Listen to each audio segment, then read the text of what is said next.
Herkese merhabalar. Hepiniz YouTube Gülümseten Marifetler kanalıma hoş geldiniz. Öncelikle nasılsınız? İyi misiniz? İnşallah hepiniz çok iyisinizdir. Bugünkü örgü anlatımımda iki şişle örülen tek parça örgüden oluşan harika bir patik modeli yapımını sizlerle paylaşmak istiyorum. Hem bay hem bayan patiği olarak kullanabilirsiniz. Sayılarını ona göre ayarlayabilirsiniz. Ayak büyüklüğüne göre ayarlaması çok kolay. Gerekli malzemelerim: bir adet iğnem var. Tek renk bir ip kullandım. İpim patiklik ip ve 3 milimetre şişlerim var. Her ayak numarasına kolaylıkla uygulayabilirsiniz. Şimdi ben ipimi boynuma takarak örüyorum. Sizler nasıl örüyorsanız o şekilde başlayabilirsiniz. Ben 36, 37, 38 ayak numaraları için 52 ilmek atarak şişime başladım. Ayak numarası büyüdükçe ilmek sayısını fazlalaştırabilirsiniz ya da küçüldükçe azaltabilirsiniz.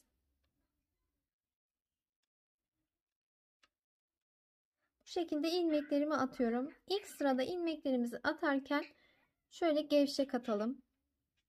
Sıkı sıkıya bir ilmek atışı yapmayalım. İlmekler arasındaki bakın şu gevşekliği sağlayalım. Böyle 52 ilmeğe tamamlayalım. 52 adet ilmeğimi şişime bu şekilde atarak yerleştirdim.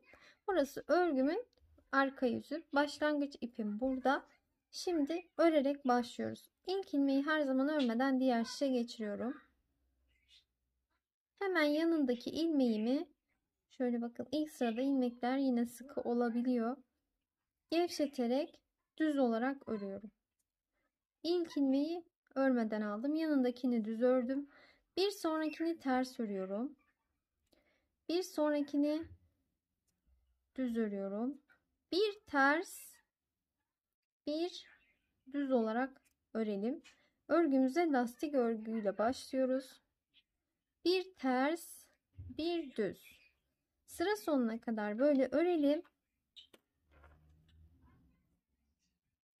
Evet, bakın en son ilmeğimi de düz olarak ördüm. Sıramı tamamladım. Şimdi örgümün ön yüzüne geçtim. Şöyle göstereyim. Düz ve ters ilmekler ortaya çıktılar, bakın. Belli oluyorlar. İlmekleri göründüğü gibi örmeye devam edeceğim. İlk ilmeği örmeden alıyorum. Yanındaki düz olarak örüyorum. Bir sonraki ters olarak örüyorum. Düzleri düz, tersleri ters olarak örmeye devam ediyorum.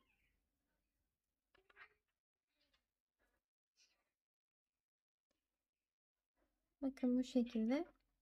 Örgünün ön yüzünde ve arka yüzünde bu şekilde lastik örgümüzü uygulayacağız. Yani ilmekleri göründüğü gibi öreceğiz. İki yüzde de belli bir miktar örelim şimdi. Evet, bakın çevre lastik örgümü bu genişlikte ördüm. Bunu ölçtüğümde ben yaklaşık 2 santim uzunluğunda falan bir lastik ördüm. Şöyle şu kısımlarını da sizlere gösterebilirim.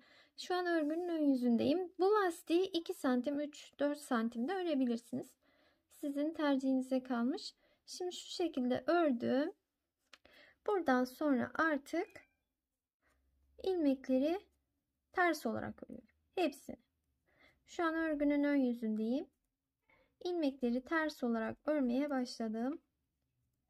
Sıra sonuna kadar gidelim. Sıra sonuna geldim. Son ilmeği düz olarak ördüm. İlk ilmeği her zaman örmeden alıp son ilmeği düz olarak örüyorum. Neden bu şekilde yapıyorum? Kenarlar daha düzgün ortaya çıksın diye. Şimdi örgünün arka yüzüne geçiyoruz. Arka yüzüne geçtiğimde de ilk ilmeği örmeden aldım. Diğerlerini yine ters olarak örmeye devam ediyorum. Böyle sıra sonuna kadar gidelim. Örgümün ön yüzüne geldim. Bakın bir diş haroşa sırası ördüm. Haroşa sırasını ben ilmekleri örgünün ön yüzünde de arka yüzünde de ters olarak örüyorum. Ve haroşa sıralarını bu şekilde oluşturuyorum. Şimdi ilmekleri örgünün ön yüzünde ve arka yüzünde ters olarak örelim. Ve toplamda 36 diş haroşa sırası oluşturalım. Evet, patiğimizin bakın şu kısmını öreceğiz. Şu haroşa örgü kısmını öreceğiz. Toplamda 36 diş haroşa sırası örelim. Evet, örgünün ön yüzündeyim şu an. Ön yüzünden saydığımda şu haroşa sıralarını sayıyorum ve toplamda 36 diş haroşa sırası ördüm. Bunun uzunluğuna nasıl karar verebilirsiniz? Şöyle manken ayağı üzerine koyarak karar verebilirsiniz. Şöyle bakın. Şu şekilde. Şimdi ben bir de lastik örgü öreceğim. Tam denk gelecek. Şöyle. Sizler de böyle manken ayağınız varsa onu ya da kendi ayağınızı koyarak karar verebilirsiniz. Şu uzunlukta zaten şu kadar pay kalsın. Tam bu ayağımızda bir olmasın. Çünkü bu haroşa örgü böyle istediğimiz kadar esneyebilen bir örgü türü. Şimdi örgünün ön yüzünden saydım. 36 diş haroşa sırasını ördüm. Örgünün arka yüzüne geçiyorum. Örgünün arka yüzünde yine şuradaki lastik örgümü kuracağım. Bakıyorum burada. Bakın bir ilmek örmeden almışım. Sonra düz örerek başlamışım. Aynı şekilde başlayalım. Bir ilmek örmeden aldım. Sıradakini düz örmüşüm. Düz olarak ördüm. Ters, düz, ters, düz olarak artık devam ediyorum. Bir ters, bir düz. Yine lastik örgümüzü burada uygulayalım. Evet, bakın burada da en son bir ters, en son ilmeği de düz örerek bitirmişiz. Burası da aynı oldu. Şu birbirine uyumlu olsun ilmekler. Şuradaki desenle buradaki desen. Şimdi örgünün ön yüzüne geçtim. Lastik örgüyü örgünün arka yüzünde kurdum. Şimdi örgünün ön yüzünde de ilmekleri göründüğü gibi örelim. Düz ilmeğimi düz örüyorum. Tersimi ters örüyorum. Düz ilmeği düz, tersi ters örüyorum. Bakın şuradaki örgümle aynı gitsin diye bu şekilde yapıyorum.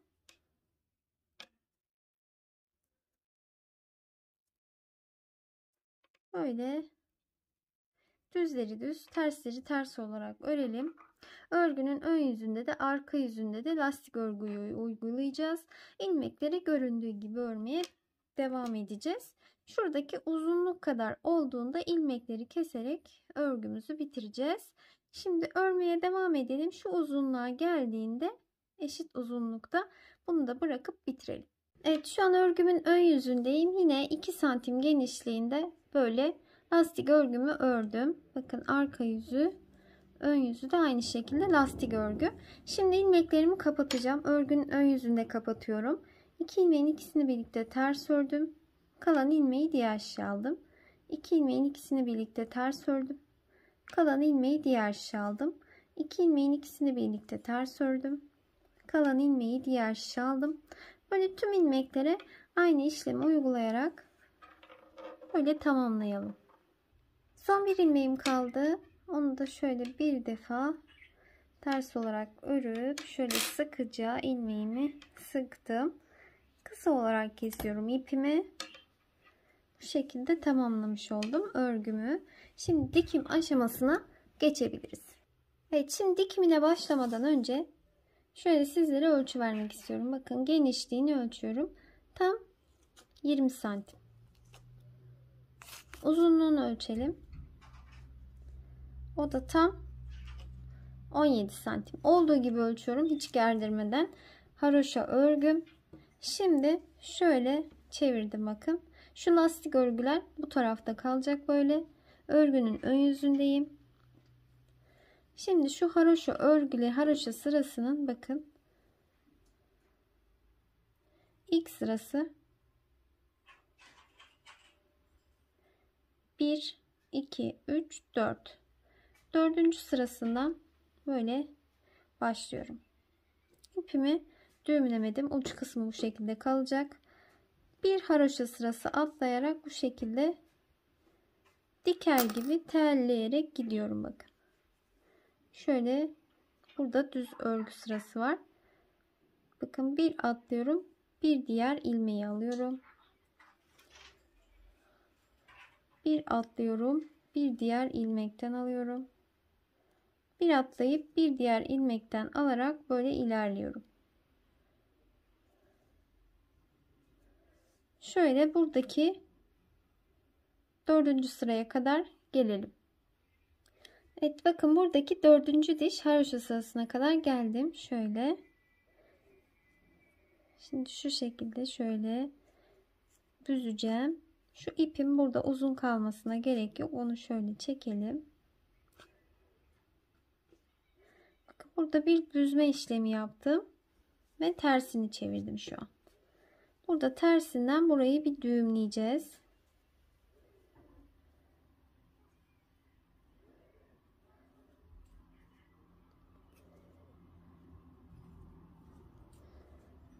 Böyle sıkıca düğümledim. Çevirip bir bakalım.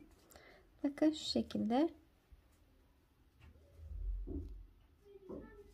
Şimdi buradan sonra şu kısmını da dikmeye başlayacağız. Şöyle ilmekleri karşılıklı alarak dikelim.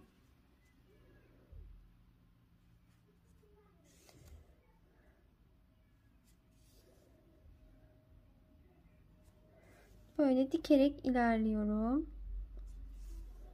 Şöyle bu kısmından şuralara kadar dikerek gelelim. Bu ağız kısmının bu ne kadar boşluk bırakacağınızı makine ayağınıza ya da kendi ayağınıza giyerek ayarlayabilirsiniz. Biraz dikin, giyip kontrol edin. Azsa biraz daha dikebilirsiniz. Bu şekilde dikerek gelelim. Evet, bu kısmını bu şekilde dikimini bitirdim. Şimdi yine tersinden şu kısmını dikeceğim. Bu taraftan ya da bu taraftan başlayabilirsiniz. Ben şöyle iki ucunu birleştirip bu taraftan başlıyorum. Yine bakın böyle ilmekleri şöyle karşılıklı alarak dikmeye devam edeceğiz yukarıya doğru böyle. Bir de bakın şurada lastik örgülerin şu düz örgülerini sayacağım sizlere. 1, 2, 3, 4, 5, 6, 7, 8, 9, 10, 11, 12, 13. düz örgüye kadar ben burayı dikmişim. Evet, bakın sizlerle birlikte video çekiminde ördüğüm modelimin de bu şekilde dikimini tamamladım. Şu kısmını da diktim. Şöyle taban kısmını da göstereyim sizlere. Böyle tamamlamış olduk. Böyle kolaylıkla örebileceğiniz kolay bir patik modeli oldu. Hem bay hem bayan patiği olarak kullanabilirsiniz bu modeli. İstediğiniz renk geçişlerini kullanabilirsiniz. Dilerseniz şu lastik örgü kısmını farklı renkle örebilirsiniz. Dilerseniz haroşa sıralarını örerken iki sırada bir renk değişimi de yapabilirsiniz. Ben bu şekilde tek renk örmeyi tercih ettim. Bir sonraki videolarımda görüşmek üzere. Hoşça kalın. Videolarımı beğeniyorsanız, anlatımlarımı faydalı buluyorsanız kanalıma abone olarak destek olursanız çok mutlu olurum. Hoşça kalın.